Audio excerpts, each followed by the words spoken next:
Trump's insults and tariffs strain relationships along the U.S.-Canadian border. This tiny village of 700 in Vermont's northeast kingdom is surrounded by rolling green hills and sits along the U.S.-Canadian border. On Caswell Street, a granite stone marks the boundary.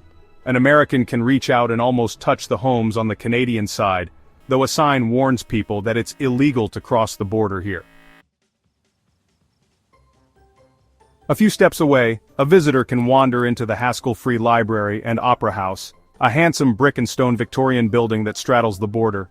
Step over a black line painted across the floor near the librarian's desk, and you enter Stansted, Quebec. Sylvie Boudreau. It was built intentionally to be able to reunite both countries and both communities. Moving back and forth across the border used to be as simple as a trip to the corner store in these border communities, which have been intertwined for decades. Some stricter rules took hold after the 9/11 terrorist attacks, but an informal agreement between the two countries allowed Canadians to enter through the library's front door, which meant crossing the border into America, no passport required. Now, under new rules from the Trump administration, they can't do that anymore. So the library is retrofitting a back door on the Canadian side of the building. To pay for the renovation, the Haskell launched a GoFundMe page. The donations poured in. Sylvie Boudreau, we received a lot of checks, a lot of money, from the United States. The library also received lots of apologies, she said, from Americans upset with the way President Trump has been treating Canada. Since 1906, the Haskell has been a powerful symbol of cross-border friendship. But now, Washington is stoking division, according to Boudreau, who said many of her Canadian neighbors don't want to venture any closer to America than the library. Sylvie Boudreau. They want to boycott the United States. Some are afraid to cross the border. It hurts me, and I get emotional. Trump's trade war has created chaos and uncertainty around the world, while upsetting relationships with some of America's closest allies, including Canada. And residents on both sides of the border are now struggling with the new reality. A Quebec resident, Boudreau, said she spent 20 years working for the Canadian Border Agency, so she recognizes the need for border security. But she said the new rules and attitude coming from Washington harm communities along the border, which have a long tradition of close cooperation and friendship. Her late husband was American, and like many people here, she saw the border as just a line on a map.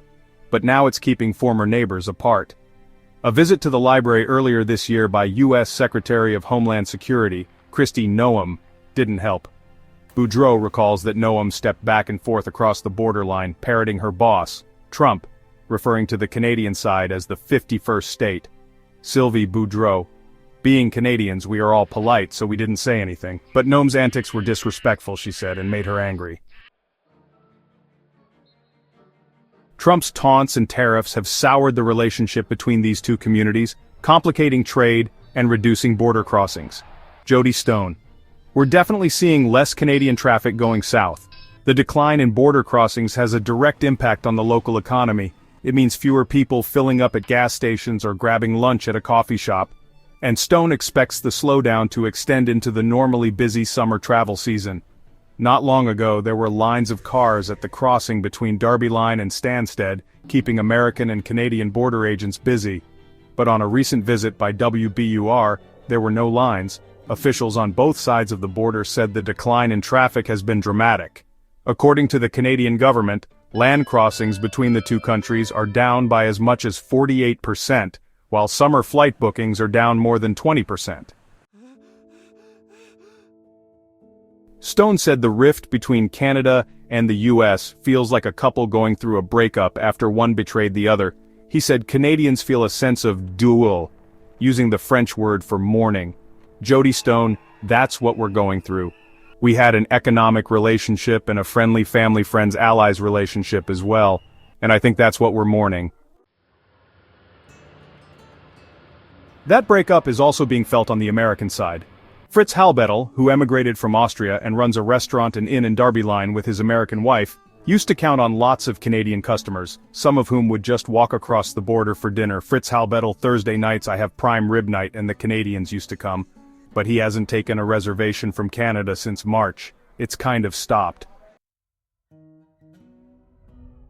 Over the winter, Canadians dialed back skiing at Vermont's resorts, and fewer are visiting border towns like Newport, on the southern end of Lake Memphremagog, where Mayor Rick Ufford Chase estimates a third of the summer business on Newport's Main Street is supported by Canadian visitors. Now he says that's gone, Rick Ufford Chase, so on a tourism level it's dramatic. Rick Ufford Chase, a Democrat, said he doesn't blame Canadians for feeling frustrated, hurt, and offended. They're basically saying, "We're not coming until you sort this out and figure out how to treat us with respect and dignity," which is a totally reasonable expectation on their part. Beyond the hurt feelings, Chase said Trump's on-again, off-again decisions on tariffs hurt business on both sides of the border. He calls the damage stunning, and the result of an unnecessary crisis manufactured by Washington. Everyone's afraid to make any moves because they have no idea what's going to happen next. According to Ufford Chase, many products manufactured in the region cross the border 3 times in the making. Are we taxing those products every time they go back and forth across the border? Despite what feels like a split, there's also determination to keep these communities together. This week, representatives from the American side of the border will meet with their counterparts from Stansted to try to affirm their historically close friendship.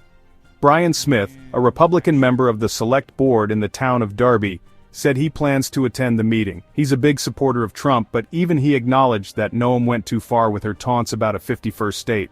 Brian Smith: "She might have overstepped her boundary, so to speak. I want Stansted to know that we are still one big community as far as I'm concerned." Stone, the mayor of Stansted, agreed. He said his beef is with Trump, not with the town's neighbors to the south. He believes lots of Canadians feel that way, which led to the election of the Liberal Mark Carney as Prime Minister. Carney recently had an upbeat meeting at the White House, where he advised Trump that Canada is not for sale. Stone said Carney's victory, and the frustration along the Canadian side of the border, has everything to do with Donald Trump. Saying that we were going to be the 51st state really scared a lot of Canadians, especially Quebecers. We don't want to lose that. But Stone said Canadians like him will always regard Americans as neighbors and friends, even if there's now work to do to preserve that friendship.